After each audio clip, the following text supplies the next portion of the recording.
Honeymoon হত্যাকাণ্ডৰ চাঞ্চল্যকৰ মূৰ মধ্যপ্ৰদেশৰ পৰিবহন ব্যৱসায়ী ৰাজা ৰঘুবংশীৰ ৰহস্যঘন হত্যাকাণ্ডৰ খোল খাইছে ইটোৰ পাছত সিটো পৃষ্ঠা হনিমুন হত্যাকাণ্ডৰ তদন্ত ক্ষিপ্ৰগতিত আগবঢ়াৰ সময়তেই হনিমুন হত্যাকাণ্ডৰ নতুন টুইষ্ট আৰক্ষী তদন্তত সংযোজক নতুন নাম জিতেন্দ্ৰ ৰঘুবংশী অভিযোগ অনুসৰি সোনমে ব্যৱহাৰ কৰিছিল জিতেন্দ্ৰ ৰঘুবংশীৰ একাউণ্ট আৰক্ষীৰ ৰাডাৰত পোহৰলৈ অহা তথ্য মতে 23 মেত সুপাৰী কিলাৰক জিতেন্দ্ৰ ৰঘুবংশীৰ একাউণ্টৰ পৰা ধন দিছিল সোনমে সোনমৰ ভাতৃ গোবিন্দ ৰঘুবংশীয়ে সংবাদ মাধ্যমক সদৰি কৰে সোনমৰ ভাতৃ গোবিন্দ ৰঘুবংশীৰ খুলহালি জিতেন্দ্ৰ ৰঘুবংশী ইফালে ৰাজা ৰঘুবংশী হত্যাকাণ্ডত নতুন কানেকশ্যন হাৱালা এই হাৱালাৰ হৈতেও সাঙুৰ খাইছে জিতেন্দ্ৰ ৰঘুবংশীৰ নাম মেঘালয় আৰক্ষীৰ তদন্তত সোনমৰ প্ৰেমিক ৰাজে সদৰি কৰিছে হাৱালা লিংকৰ তথ্য ৰাজা ৰঘুবংশী হত্যাকাণ্ডৰ অন্যতম অভিযুক্ত তথা সোনমৰ প্ৰেমিক ৰাজ কুশৱাহাই হাৱালাৰ পৰা লৈছিল 50,000 টকা অভিযুক্ত ৰাজৰ ফোনৰ পৰা আৰক্ষীয়ে উদ্ধাৰ কৰিছে হাৱালাৰ তথ্য হাৱালাত ব্যৱহৃত নোটৰ ফটো উদ্ধাৰ মোবাইলত ইতিমধ্যে 8 দিনৰ আৰক্ষী জিম্মালৈ প্ৰেৰণ কৰা ৰাজা ৰঘুবংশী হত্যাকাণ্ডৰ মূল অভিযুক্ত সোনমে राजा रघुवंशी हत्या कथा मर्डर मोटिव अभी पूछताछ जारी है तो अभी जैसा मैंने पहले भी बताया था कि एक दूसरा को ब्लेम कर रहा है अभी जब तक वो जैसा अभी सोनम बोल रहा है कि राज मास्टरमाइंड है राज बोल रहा है कि सोनम मास्टरमाइंड है मास्टरमाइंड ही बता पाएगा कि वो मर्डर मोटिव क्या है इसको हम लोग को एस्टैब्लिश करना है कि मास्टरमाइंड कौन है मर्डर वेपन वो जो दाव मिला था वही मर्डर वेपन है तो वो दाव वहाँ से चलाया था हाँ हम लोग को पता चला है कि वो होटल के पास से ये दाव वेपन ये दाव जो है वो वहाँ से खरीदा था गुवाहाटी में एक होटल है नहीं अभी देखिए पहले हम लोग को एक एक करके वो लोग का प्रॉपर इंटरोगेशन शुरू हो रहा है अभी तो वही तो हम लोग बता रहे हैं कि राज कुशवाहा का साथ उसका रिलेशनशिप था अलग अलग ही बात हो रही है आमने सामने नहीं पहले तो वो लोग को अलग अलग वो लोग का स्टेटमेंट डिटेल स्टेटमेंट लेना है उसके बाद ही वो लोग को कन्फ्रंट कराए जाएंगे মেঘালয় আৰক্ষীৰ সঞ্চালক প্ৰধানগৰাকীয়ে জানিবলৈ দিয়া মতে চহৰৰ হোমষ্টেত সোনমে এৰি থৈ গৈছিল এটা কাপোৰৰ বেগ মংগলসূত্ৰ আৰু এটা আঙুঠি আৰু আৰক্ষীয়ে ইয়াৰ ভিত্তিতেই সোনমৰ বিৰুদ্ধে আৰম্ভ কৰিছিল তদন্ত हम लोग इनिशियली जब हम लोग ये इन्वेस्टिगेशन शुरू किए तो हम लोग को ये पता नहीं था कि ये मर्डर केस था या कुछ मिसिंग केस है या कोई एक्सीडेंट हुआ हो तो उस टाइम जब हम लोग ने इन्वेस्टिगेशन शुरू किया तो एक होम स्टे में और उसका सूटकेस मिला था और उस सूटकेस में वो लोग का कपड़े वगैरह थे और कपड़े के साथ उसका एक मंगलसूत्र और एक रिंग मिला था जहाँ से हम लोग को शक होने लगा कि शायद वो जिंदा है और नहीं तो कोई टूरिस्ट अपना मंगलसूत्र उधर में छोड़ के घूमने नहीं जाएंगे इस घटना में और कोई आरोपी है क्या वो अभी जो पूछताछ के दौरान हम लोग को अगर किसी का नाम निकलता है तो उसका भी हम लोग जांच ফুলশয্যাৰ নিশা সুখকৰ নাছিল বিবাহৰ পাছত স্বামী ৰাজা ৰঘুবংশীৰ সৈতে দূৰত্ব বজাই ৰাখিছিল সোনমে মেঘালয়ৰ হনিমুন যাত্ৰাৰ পাছতে স্বামীৰ সৈতে নতুন জীৱন আৰম্ভ কৰাৰ ইচ্ছা প্ৰকাশ কৰিছিল সোনমে বিবাহৰ পাছতো দিনৰ বেছিভাগ সময় ফোনত কথা পাতি আছিল সোনমে পৰিয়ালৰ লোকে সুধিলে কাৰ্যালয়ৰ কামত কথা পাতি থকা বুলি কৈছিল সোনমে বিবাহৰ পাছত ফোনযোগে কথা পাতি থকাৰ সময়তে স্বামী ৰাজা ৰঘুবংশীক হত্যা কৰা হৈছিল পৰিকল্পনা কাৰণ স্বামীৰ চকুত ধুলি দি সোনমে ফোনত কথা পাতি থকা ব্যক্তিজন আছিল প্ৰেমিক ৰাজ কুশৱাহা প্ৰেমিকৰ সৈতে মিলি হনিমুন যাত্ৰাকালত হত্যা ৰাজা ৰঘুবংশীক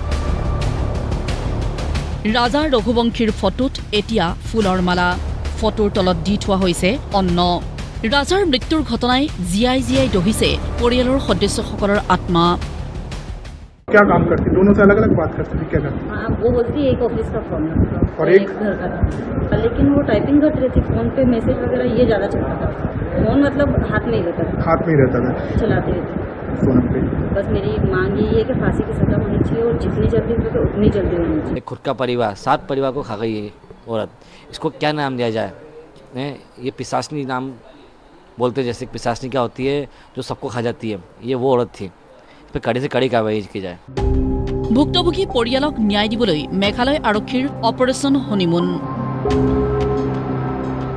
সফল অভিযানত পোহৰলৈ আহিছে বহু বিস্ফোৰক তথ্য। 11 মে'ত বিবাহপাশত আবদ্ধ হৈছিল ইন্দোৰৰ সোনম আৰু ৰাজা। কিন্তু এই বিবাহৰ বাবে সন্মতি নাছিল সোনমৰ, কাৰণ সোনমৰ সহকৰ্মী ৰাজ কুশৱাহাৰ সৈতে আছিল প্ৰেমৰ সম্পৰ্ক। এই কথা জানিছিল সোনমৰ মাতৃয়েও। বিবাহৰ বাবে মাতৃয়ে জোৰ কৰাত সোনমে দিছিল ভাবুকি। বলপূৰ্বকভাৱে বিয়া দিলে পিছৰ পৰ্যায় হ'ব ভয়ানক। কিন্তু এনে সংশয়ৰ মাজতো ৰাজাৰ পৰিয়ালক অন্ধকাৰত ৰাখি সম্পন্ন কৰা হৈছিল বিবাহ। বিবাহৰ পাছতো প্ৰেমিক ৰাজৰ সৈতে প্ৰতি মুহূৰ্ততে আছিল যোগাযোগ। দুয়ো মেঘালয়ৰ দুৰ্গম এলেকাত ৰাজাক হত্যাৰ পৰিকল্পনা তৈয়াৰ কৰিছিল। সেই অনুসৰি ৰাজাক মেঘালয় ভ্ৰমণৰ বাবে সৈমান কৰাইছিল পত্নী সোনমে। সেই মৰ্মেই বিয়াৰ 10 দিন পাছত ৰাজা আৰু সোনম গুৱাহাটীলৈ আহিছিল ইন্দোৰৰ পৰা। পিছে পিছে আহিছিল 3 হত্যাকাৰী আকাশ ৰাজপুত, বিশাল চৌহান আৰু আনন্দ। প্ৰথমে ৰাজা ৰঘুবংশী আৰু সোনমে দৰ্শন কৰিছিল কামাখ্যা। এই সময়ছোৱাত গুৱাহাটীৰ পৰা 3 হত্যাকাৰীয়ে কিনিছিল এখন দা। গুৱাহাটীৰ পৰা 21 মে'ত ৰাওনা হৈছিল শ্বিলঙলৈ। শ্বিলঙৰ পৰা স্কুটি ভাড়াত লৈ ৰাওনা হৈছিল চহৰালৈ। আৰু চহৰাৰ দুৰ্গম স্থানত থকা গছৰ শিপাৰ দলং চোৱাৰ বাবে ওচৰতে লৈছিল এটা হোমষ্টে। সোনম আৰু ৰাজা থকা হোমষ্টেৰ কাষতেই 3 হত্যাকাৰীয়ে ভাড়াত লৈছিল আন এটা হোমষ্টে। তাৰ পৰা সোনম আৰু ৰাজা গৈছিল শিপাৰ দলং চাবলৈ। লক্ষণীয়ভাৱে শিপাৰ দলং থকা স্থানত উপস্থিত হ'বলৈ ভাল পথেৰে যোৱাৰ পৰিৱৰ্তে সোনমে ৰাজাক লৈ গৈছিল দুৰ্গম পথেৰে।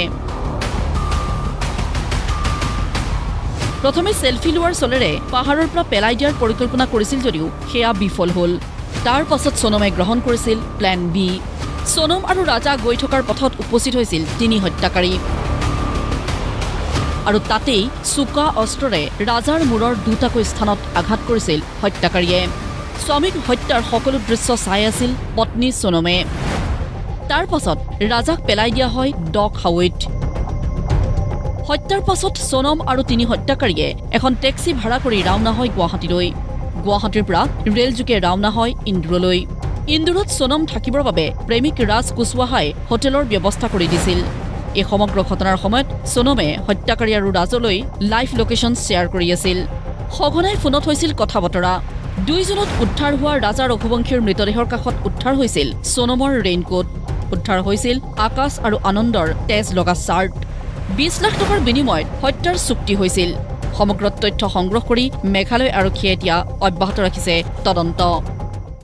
We had to amass a lot of data, a lot of information, a lot of data. That's why many teams were actually not only SIT was a core group. Small little piece of evidence is really helpful. And that little footage actually showed them together, so that has become evidence and that's been seized also. ইন্দোৰৰ পৰা প্ৰথমে গুৱাহাটী আৰু গুৱাহাটীৰ পৰা শ্বিলঙলৈ হত্যাকাৰীক নি আৰক্ষীয়ে চলাইছে জেৰা। ক্ৰাইম ৰিক্ৰিয়েশ্যনৰ বাবে চহৰাৰ ঘটনাস্থলীলৈও লৈ যোৱা হ'ব আটাইকে। ৰাতিপুৱা এটা খবৰ পাইছিলোঁ যে তাই সোনমক কালি গণেশ দাস হস্পিটেলত লৈ গৈছিলে আৰু প্ৰেগনেঞ্চি টেষ্ট বা তেনেকুৱা ধৰণৰ এটা ডাউট কৰি পেলাই তালৈ লৈ গৈছে, কাৰণ সেইখন মহিলাৰ হস্পিটেল, বেচিকেলি মেটাৰ্নিটি হস্পিটেল। কিন্তু মই ৰাতিপুৱা আমাৰ যি স্থানীয় SP বিবেক চিএমৰ লগত হোৱাটছআপত কথা পাতিছিলোঁ, তেখেতক মই সুধিছিলোঁ যে ইজ শ্বি প্ৰেগনেণ্ট। তেতিয়া তেওঁ মোক হোৱাটছআপতে মেছেজ দিছে যে ন', যি হৈছিলে, যি তাইৰ চিমটমছ দেখাইছিলে সেইবিলাক উইকনেছৰ কাৰণে হোৱা বুলি ৰিপৰ্টত তেওঁলোকে জনাইছে। শ্বিলঙৰ পৰা ধ্ৰুৱজ্যোতি চক্ৰৱৰ্তী। হয়, ভিডিঅ'টো দেখি আপোনালোকৰ কেনে লাগিল কমেণ্ট বক্সত কমেণ্ট কৰিব আৰু ভিডিঅ'টো ভাল পালে লাইক কৰিব নাপাহৰিব। কাৰণ আজিকালি নিজৰ পত্নীয়েই নিজৰ পতিৰ ওপৰত ভৰসা নাই।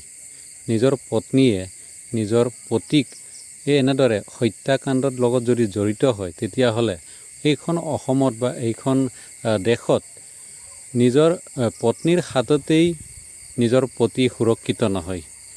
চাওক কোন দিশে গতি কৰিছে আমাৰ এই নতুন প্ৰজন্ম। হয়, আপোনালোকে নিশ্চয় ভিডিঅ'টো চাই ভাল পাব। আৰু কি লাগিলে, ভিডিঅ'টো চাই কেনেকুৱা লাগিল কমেণ্ট বক্সত কমেণ্ট এটা কৰিবলৈ নাপাহৰিব। আৰু বৰ্তমান যি অৱস্থা, বৰ্তমানৰ যি পৰিস্থিতি, আপোনালোকে নিশ্চয় নিজৰ সন্তানক, নিজৰ ল'ৰা ছোৱালীক ভালদৰে সুৰক্ষিত কৰিবলৈ আৰু নিজৰ ভৱিষ্যত সঠিক দিশত আগবাঢ়ি যাবলৈ এইখিনি অলপ হ'লেও নিজৰ সন্তানক গাইড কৰিব লাগিব, নিজৰ সন্তানক নজৰ দিব লাগিব, নিজৰ সন্তানক বুজাব লাগিব। ধন্যবাদ। আজিলৈ ভিডিঅ'টো সিমানেই আছিলে। ভিডিঅ'টো ভাল লাগিলে লাইক কৰক, শ্বেয়াৰ কৰক আৰু চেনেলটো ছাবস্ক্ৰাইব কৰিবলৈ নাপাহৰিব। ধন্যবাদ।